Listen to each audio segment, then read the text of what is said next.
Hello, and thank you for joining us for the Reward in Poland webinar. My name is Kayla Bittner, and I am a member of Hay Group's team. I'd like to start off with a few housekeeping items before we get started.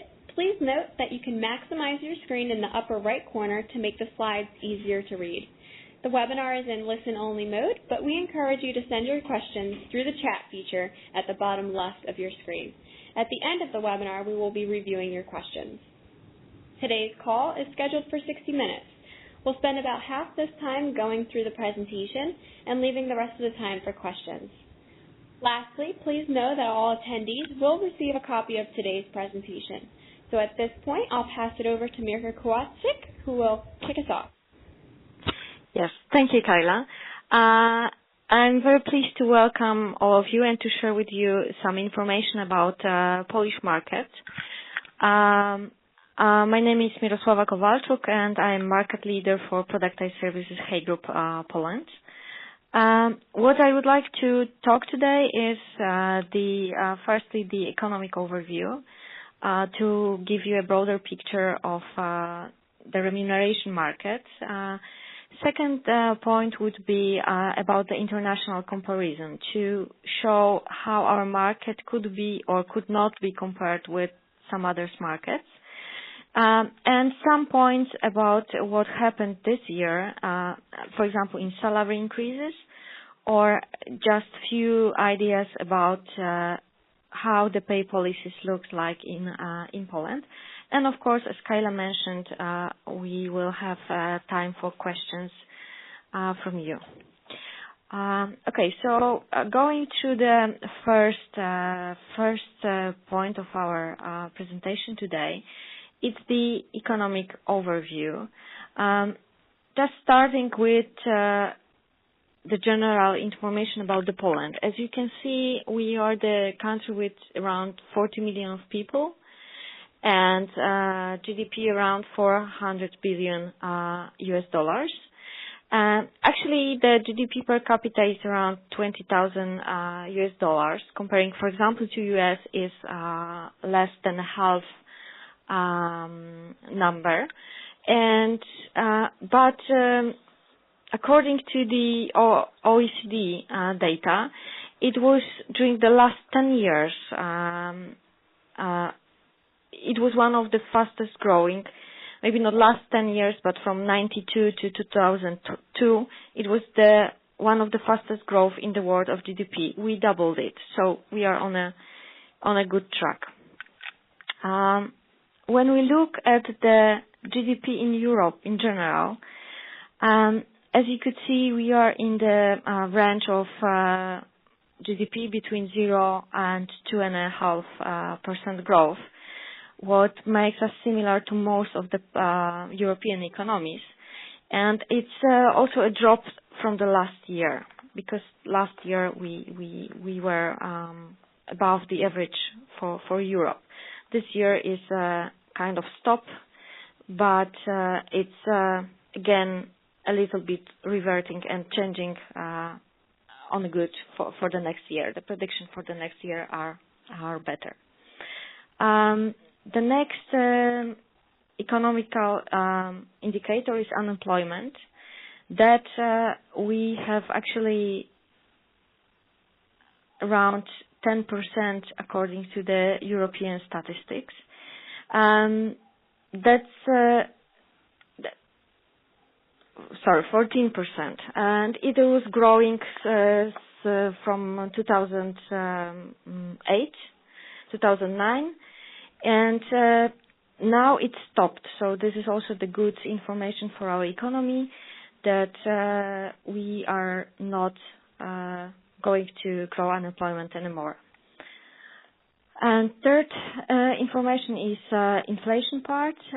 This is actually low, around 1.7%.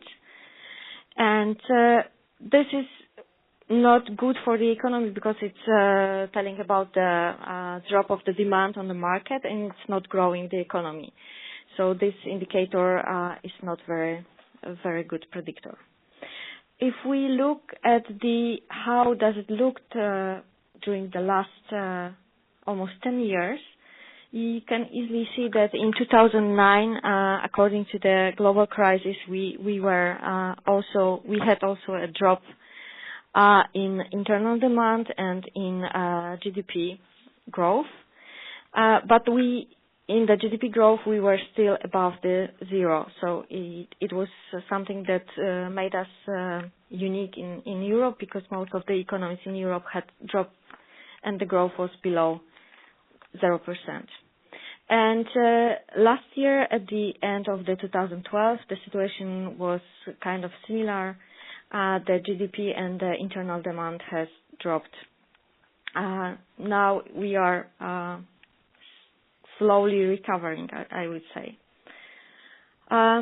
Okay, when we are talking about the economy and about unemployment and the labor market, the first indicator that we check with our clients and companies that work with us is employee turnover. In 2008, before the crisis, the turnover was around 22% on the market. Then it was dropping, but from few years now is kind of stable, but differs among the sectors. When you look on the second slide, you can see the turnover of the employees between March 2012 and March 2013 among different sectors. What you see in the green is voluntary leaves of the employees. And as you can see, the retail sector is the sector that has the biggest turnover among others. And also banking sector is a bit higher than other sectors. When we are talking about our clients, we would like to show you how big is the database that we are working with, and we can deliver the information about the salary market. As you can see, at the moment we work with 719 companies. That means that in a Hay Group world, we are the 5th database in the world. And we had the very dynamic growth for the last 10 years because our database tripled in that time. When we look at the sectors that we are working with, we can see that we cover almost all economy in Poland. So it's production, there is a financial sector that is very well represented by banking and insurance companies. There are life science, logistic, FMCG companies. So we can deliver probably for most sectors very valuable information. And there is one sector that I would like to talk today more. It's shared service and BPO sector, but I will go to that in the second part of the presentation. To show you how those all sectors differ in pay, if they pay differently, we can go for another slide. And what you can see on this slide is the red line is the general market for Poland. And to information is how the sector is compared to this general market Poland in base salary. This is the blue one. And in total cash, it's the green one. Total cash we mean by the base salary plus all variable pay that has been paid during the year to the employee. So if you look at the picture, then you can see that one of the best paying sectors in Poland are real estate sector, asset management, pharmaceutical, life science, and telecommunication companies. From the other side, you could see very typical, probably, sector that is lowest paying. It's a retail sector. It's almost over 20% below the general market. And some other sectors like logistic, shared services, and close to the general market, manufacturing. Okay, I like to ask you a question because I said that I would like to talk more about the shared service centers. So I would like to ask you to please vote for one of those answers. We would like to know if you have or you plan to have shared service centers. And the first answer is yes, we have shared service center in Europe. Second, yes, we have shared service in Asia. Yes, we have shared service in another region. This is the third option. Fourth is no, but we are planning to have it soon. And the fifth, no, and we do not plan to have shared service. If you could please vote now. Okay.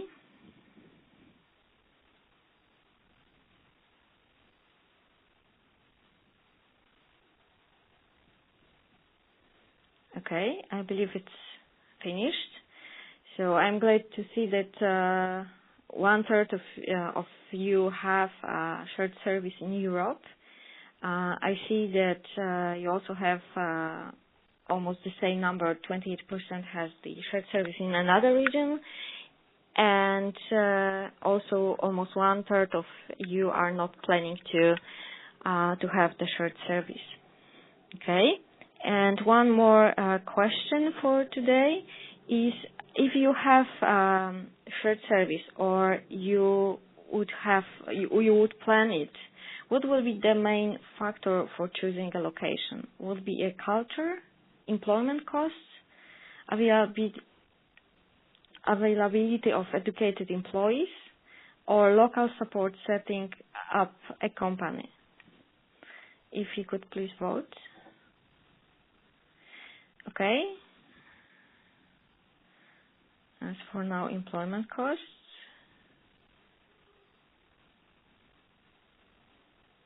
Okay. Okay, we have 42% for employment costs. We have also importance of educated employees at the level of 35% as a factor for the location. And yeah, it's still changing. Okay, I believe it stopped. And 20% for a local support setting up a company. Why I was asking that is that the sector that is really fast growing sector in Poland, and it's really making a difference, is shared service centers and BPO sector. This sector is growing around 20% year over year. For the last year, we had growth in number of employees by 23,000 of people that has been employed in the new locations and growing number of companies. And if we look at the global statistic, the strange thing is that the Poland is perceived as in 2012 it was perceived as a third location, preferred location in Poland, in the world, and one of the Polish towns in 2013 was Kraków. It has been ranked among the 10 most attractive cities in the world for business services outsourcing. So it is the first country that has appeared in the top 10 ranking. If we look closer at what companies are, you could see a lot of known names like Cisco, Bayer, Goldman Sachs, Samsung, ING Services. So a lot of different sectors that has chosen our country for the place for investment in shared service centers, mostly in few cities, as you could see. And you also can see them on the map. Mostly those are on the south of Poland. This is Kraków and Wrocław, and also some other location. What is important at the moment, we have over 400 sites, 400 of companies that are working in the area of shared service or business processing outsourcing. also some R&D locations. And why we are chosen? We have been chosen by so many companies. It's of course, comparing to some Western countries, we win with the cost of employment. On the next few slides, I would like to show you also differences in the salary levels for the lower positions in our country comparing to other countries. But also, it's not only, as you also mentioned in the full question, it's not only about the cost of employment, but also about number of people, of professionals, of highly skilled people that you could have from the market, you could find on the market. And in Poland, we actually win with other locations with high number of cities being academic centers. That is main source of employment for this sector. We also have a specialist not only in the basic services like accounting, but also more advanced, connected with the knowledge management, R&D, and some investment funds. Okay, but this was about the sector. What I would like to just say that if you would look for the partner for getting to know about this sector in Poland, Hay Group Poland became a partner for the Association of Business Service Leaders in Poland, and this is the organization that could support any investor in finding the best location and support in any information about Poland.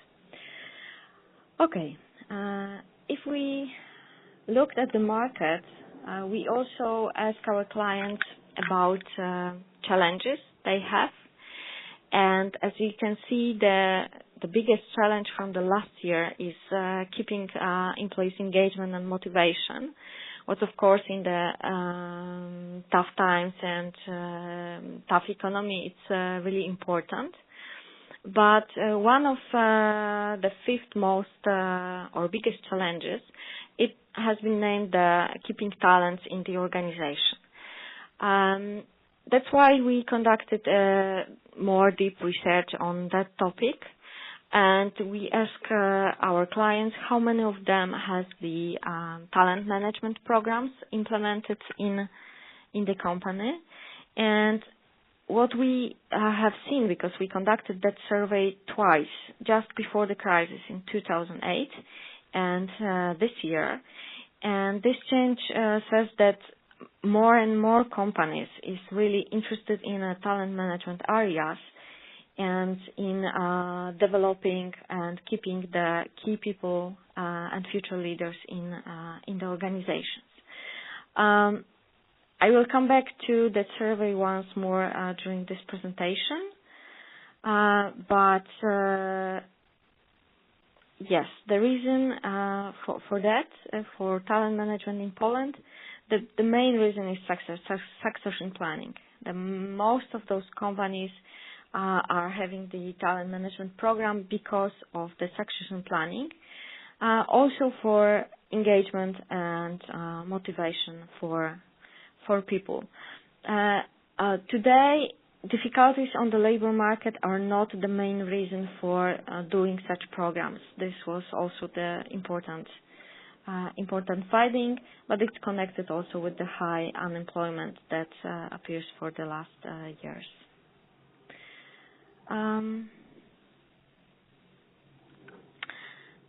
Another topic that I was planning to cover today is some international comparisons.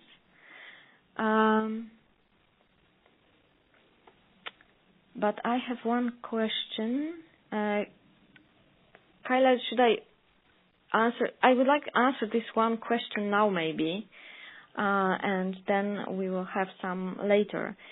Because there is a question,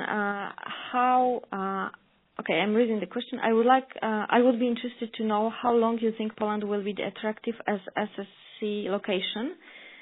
I believe that it still will be for the next years, because what's going on the market and companies are fighting for is to increase the level of services that we are delivering to the clients, or our shared service centers or BPO centers are delivering to the clients. Actually, we or companies from this sector are now lobbying about changing some laws to make it easier to have investment funds in Poland, to register investment funds in Poland. And if it will happen, we could offer the services, very wide services for investment funds. And the assumption so that it could even double the number of employees in the sector. About the demand and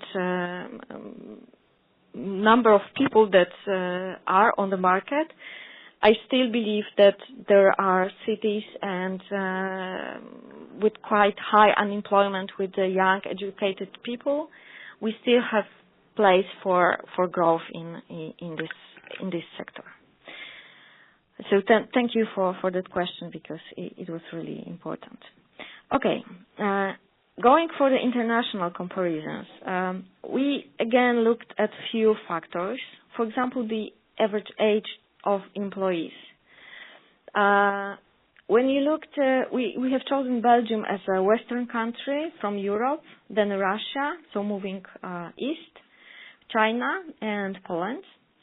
And as you can see, we are much closer to the developed countries like Western Europe and Belgium in the age of employees than for the really fast growing and emerging markets. Comparing to Russia and China, our employees are a bit older, and this makes us similar to the Western European countries. The second thing is the levels of pays, and here we have the level of the young specialists. Those of you who work with, for those of you who work with high reference levels, it's the 12th reference level, so very junior specialist. And as you can see, that the red line is the Polish market. So looking at that, we see that we are much far away from Western countries like Germany, UK, US. It's 3 times as much, or we are paid 4 times, 3 times less than in Western countries. Quite similar in the region. So when you look at Russia, Hungary, Czech Republic, or Slovakia, this shows that we are quite similar in the region in the level of pay here. And but also there are some countries in the region that the level of the salaries here is much lower, like Romania, almost 30%, or Ukraine. But what is characteristic for our market is a very high dynamic of the salaries that goes according to the growth of the job. So when you look at the managerial position, it's a 20 reference high level. Then you can see that actually there is no much difference between the Polish managers and the Western managers. That the salaries in base salary we are quite. Actually, it was connected with the fact how our market was developing. Because when we went to the new economy, not the communist one, we had very high unemployment. So the salaries on the lower positions was not really growing, because with the employer market we did not have to rise those salaries. But there was a really demand on high-skilled managers that was able to work in a new Western type of economy. So the growth of the salaries on the managerial positions with the connected with the lack of experienced people were very high. And this is how it looks at the moment. Still, our managers are paid quite high comparing to other countries. And this also shows that there is a quite big gap between the specialist and senior manager's position, because in Poland it is 8.5 times higher.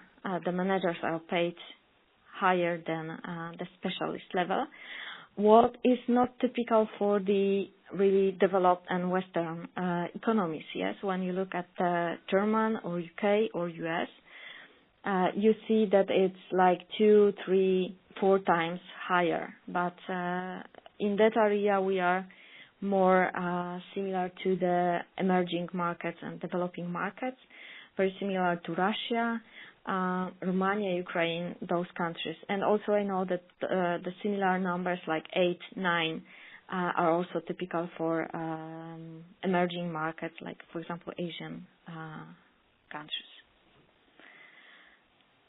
Okay, the third part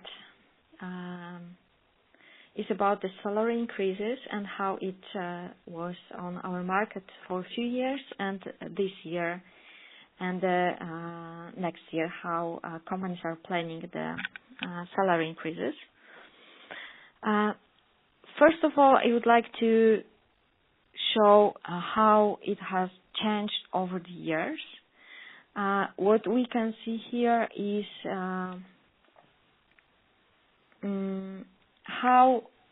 what we reach, becoming richer or poorer over year, because we compared the nominal and real salary increases. So the real means that they were decreased by the inflation rate. And as you can see, up to 2003, because the green part is below zero, the inflation rate was higher than the average market change year over year. And it has changed starting from 2004. We had like 4-5 years of the situation that the society was really getting richer, so the salary increases were higher than inflation rates. So it was connected with really decreasing the unemployment and employee market. The biggest turnover of the employees we had in 2007, 2008, just before the crisis. But starting from 2009, it's again the situation from before 2003 that the salary increases or changes or increase of the market, it's lower than the inflation rate. The prediction, the forecast for the 2013, because of very low inflation rate, shows that it's possible that salary increases will be higher than the inflation, so we will have the real salary increase above zero.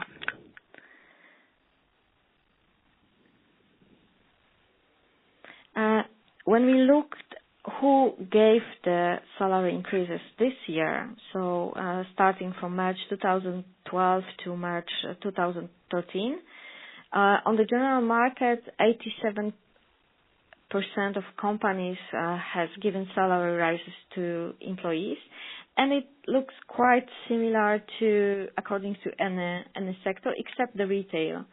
Retail, where only 71% of the companies gave the salary increase to people, and the level of those salary increases was not really depending on the level of the position. Mostly, it was between 3 and 3.5% of salary increase. As you can see, the list, the group that has received less salary rises was top management positions. But looking not by companies, but by the employees, we verified how what group of employees has received any salary rise, it was 67% of the employees in our database that has been employed in the same company year over year on the same position. And out of this group, 67% of employees has received a salary increase, and the average number of this increase was 5.8%. The difference between this 5.8% and the average salary increase given on the previous slide is because there we have the average increase by the group, including those who had zero increase. So that's why those numbers are lower. Here we have people in the database that have received the salary increase different than zero. And forecast for the next year is a little bit more careful. Companies are a little bit more careful about giving salary increases. As you could see, it's 77% of the companies on the market that are planning salary increases for employees. I think that the biggest difference is in banking sector. Only 70% of banks are planning the salary increase for employees, where the last year it was 83% of banks that has given a salary increase. Also, the sector that is planning the lowest, not so many companies are planning, is the retail sector. And the level of these plans is also lower than this year, because on average companies are planning around 3% for every group of employees. The forecast from the last year was around 4%, so as you could see, companies were quite close to this forecast when they were between 3.5% in the previous year. And when we look at the salary increases, we also are asked by clients what is the typical salary increase connected with the promotion in Poland. And also this is what we can check from our database. So we look at the people who are employed in the same company year over year, but has been promoted by 1, 2, or 3 high reference levels. So 1, 2, or 3 steps. And in the last year, 13% of employees in our database, that has actually 500,000 of employees, incumbents in the database. So only 13% has been promoted. And average salary increase connected with the one-step promotion. So, for example, changing from, specialist to senior specialist, was around 12%. Promotion connected with 2 steps change, 2-step promotion, it's around 18-20%. But the strange thing that we notice now is that very similar to the 2-step promotion is a 3-step promotion. Of course, the last one is not so very often on the market because 3-step promotion is a very risky one, but the salary increase is really similar to 2%. What was interesting is that we could compare that with the data from just before the crisis, so from our salary survey in 2009. And as you can see, there was a huge difference in 2009 because the salary increases were much higher comparing to what's going now on the market. It's also the result of the situation that in 2008 we had the employee market, and now we have really employer market, and we as companies can pay lower for the promotion. And the last part of the presentation is a few words about some pay policies. And first thing, when we say about policies, we think how attractive or how dynamic is the variable pay system in the country. So if you look at the slide, you could see two schemes of bonus on target. First one, the green one is for non-sales job, and the blue one is for sales job. So you could see for the top management, the bonus on targets are quite similar for both non-sales and sales job. But of course, the biggest differences you have on the level of specialists, where for non-sales jobs you have around 10% of the bonus on target, and for the sales jobs, median is 26%. So this is about dynamic of variable pay system in Poland. I also promised that I will come back to our talent survey because one of the questions that we are asked by our clients is, do companies in Poland pay different for those people who has been defined as a talent? Do we pay talent differently than other employees? And actually, it was one of the questions that we have asked. And answer was no. 63% said no, we are not paying differently or more for talent, and we are not going to do that. This is not the part of our talent management systems. Also, 19% said no, but we are planning to, and only 18% of companies answered that yes, we do pay differently for our talents. And when you look at the chart on the right, you can see that those 18% that use this tool in the talent management processes usually use or base salary. They pay higher in the base salary. It's 79% of those companies. Or the second area that they use for talent processes is long-term incentives. And this is quite similar for both managerial and expert path in talent management programs. The third thing, when we think about the salary policies, it's also a question about benefits.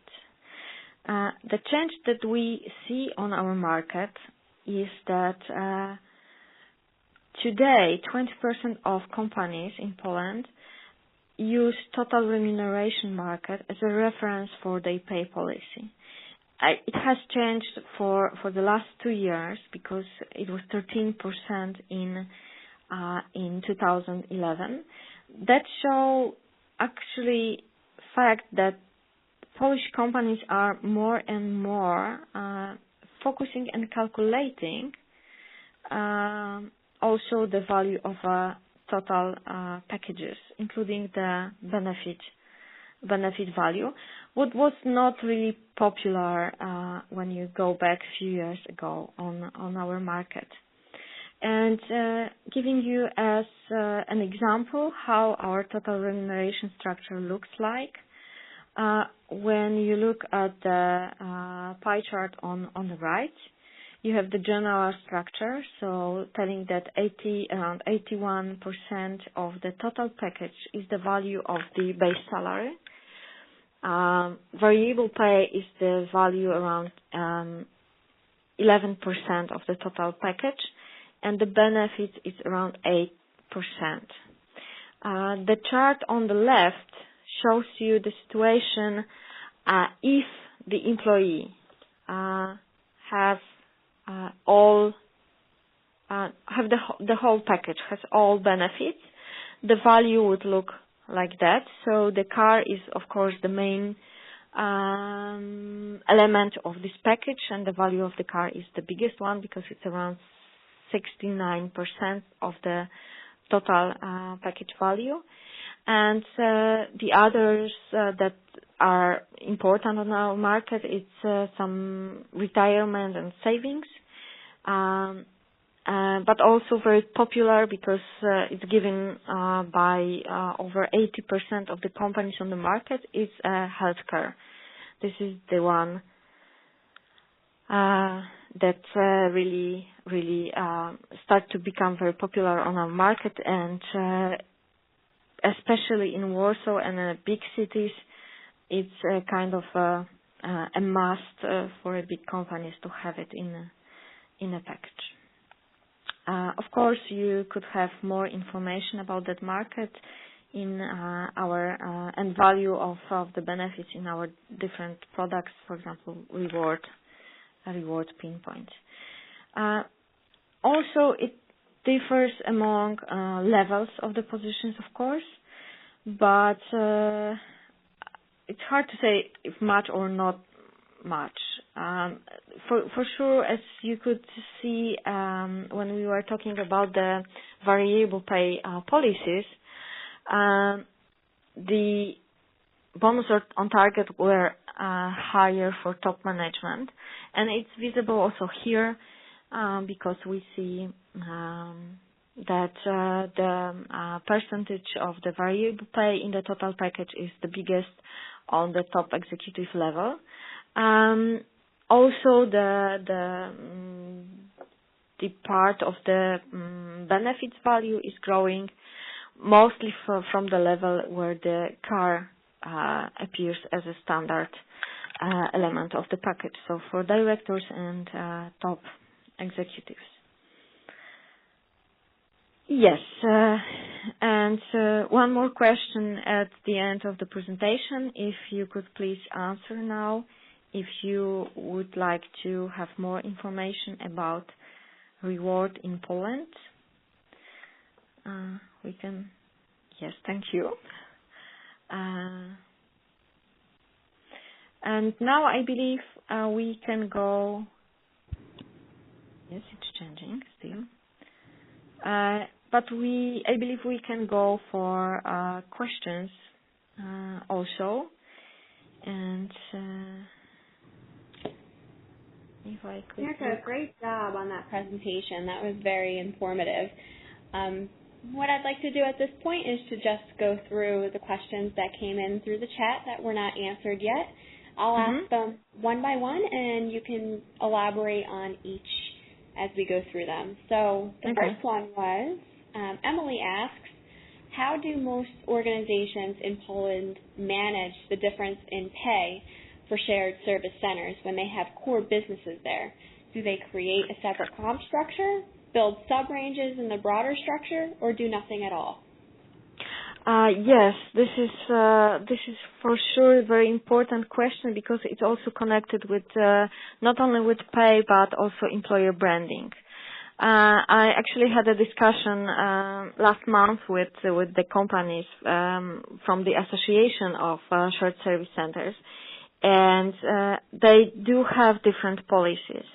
It's easier when you have, for example, headquarters with the main core business in Warsaw and the shared service in a different city like in Kraków or in Wrocław, because anyway, there are differences in pay between the cities. Like Warsaw, we have 10% above the general market, and for example, Kraków is around 5 to 10% below the general market. So when we are talking about pay, they usually create different policies, focusing on the sector competition, but also they have problem with employee branding, because sometimes when you have, I don't know, IBM, yes, we have, of course, the headquarters of IBM in Poland, in Warsaw, but also we have 2 or 3 even shared service and BPO sites of IBM in Kraków and in Wrocław.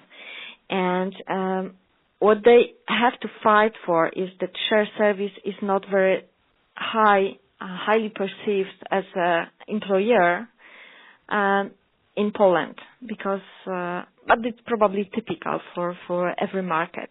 So they really had to fight against someone would like to work for IBM, but is going to the shared service and after 1 or 2 months is really disappointed because it's a typical,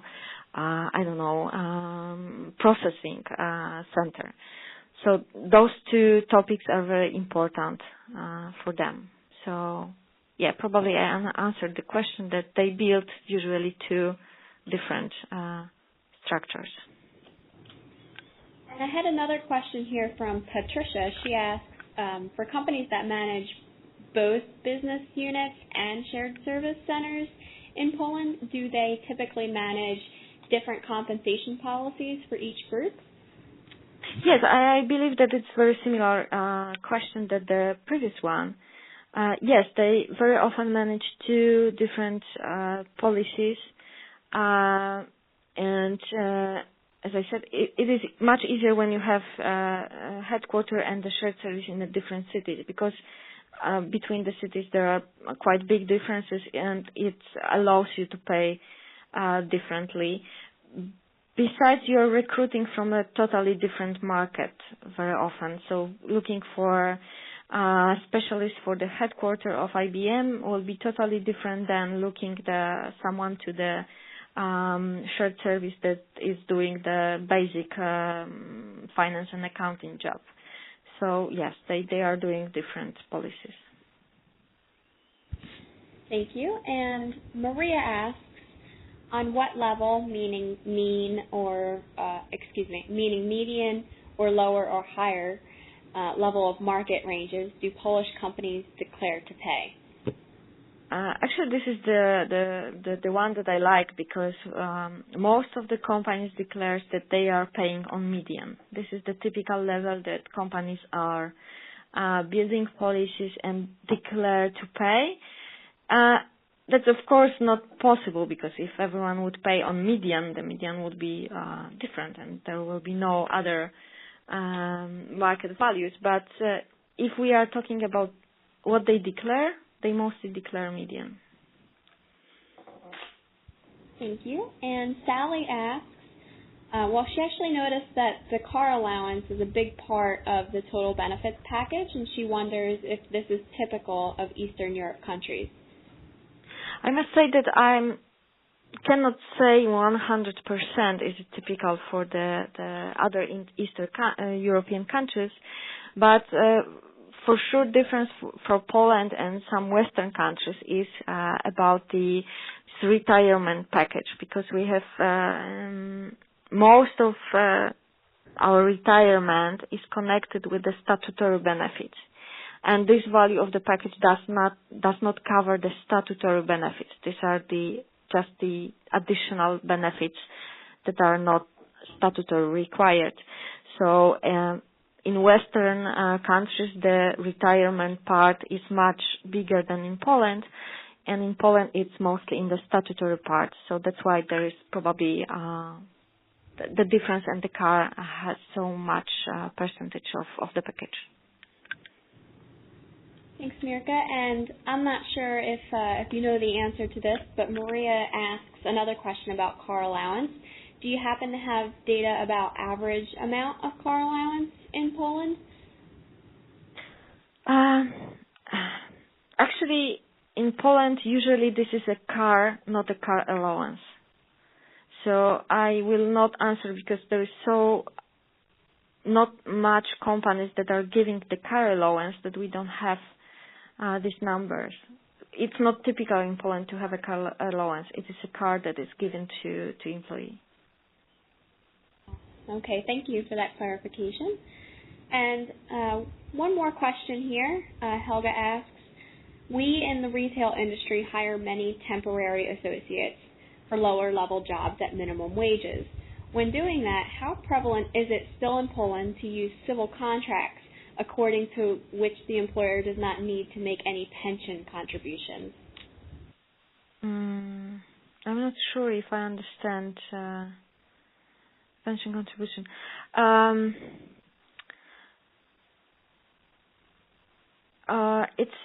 if I understand the question well, because I'm not sure. It's not okay in the international companies, in the big companies. It's not so often, but this is different thing because some companies that are doing the temporary services for retail companies, for the big retail companies, they are using the civil contracts quite often. So it's not that retail companies directly hire employees on a civil contract, but they are taking these temporary employees from the specialized companies that deliver these temporary workers, and they, yes, sometimes or even often use the civil contracts. So this is how it looks like. Great, and we actually had a couple more questions come in while you're answering that. Steve asks, do unions or work councils play a big role in determining pay levels or structures? In some sectors, yes. For example, if you are going for the energy sector, the unions are very strong and discussing. The same thing is in state-owned companies, of course, but in other sectors, I would not say that they are strong. Although in the biggest, our unions likes the biggest companies because this is probably where they can play the bigger role. And I know that we had few examples that, for example, for retail sector or some production companies that usually you have to talk with them and discuss the salary levels. But really strong they are in the heavy industry in Poland. In others, it really depends on company by company case, not like I cannot make a general statement here. Okay. And going back to the car topic, is giving a car typical for a certain level in certain companies, or is it pretty broad across all levels? No, actually, car as a car is typical for the managerial position, for the directors, and of course for the sales representatives. But it's more like it's not a status car; it's just a tool for work. So mostly for the managerial and directors positions. But it also depends on the sector, I would say, because there are some sectors that it's more popular.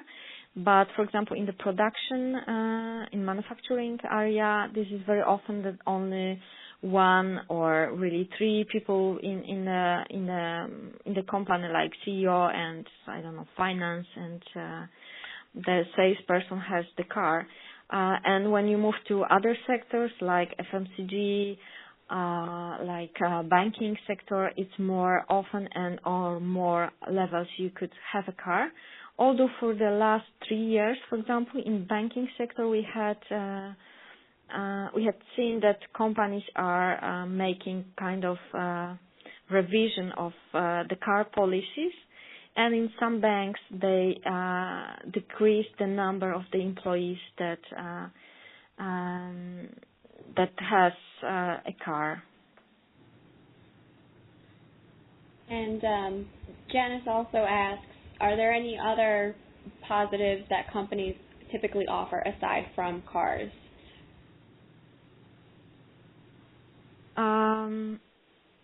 As I mentioned before, the car, the phone, and the healthcare. The healthcare is very, very typical. Sometimes this is a different kind of insurance that are given to employees. I know that especially in short service centers, it has started the discussion about competing about those young people from Generation Y, whatever called, and they are starting to thinking about what else can we give them with a low cost, but to change climate. And for this sector, we had a lot of discussion about flexible time of working, some events organized in in the company. But this is very specific of this sector because it has kind of accumulation of young employees. But for the other sectors, the most typical are the car, healthcare, some insurance, and also the sport card, what we call multi-sport, that allows employees to use different options on the market for free. All right, thank you. That concludes all of the questions that were asked during the webinar. Thank you, everybody, for your questions. I just want to point out that today's presentation slides and the recording will be sent to all attendees. And I do ask that after you leave the session, you do take a moment to complete the post-webinar survey so we can collect your feedback and improve future webinars. And if you have any questions, you can reach out to Mirka. Her contact information is on the screen now. If you indicated that you wanted more information on any of our tools, a Hay Group representative will be in touch. Thank you very much for attending and have a great day.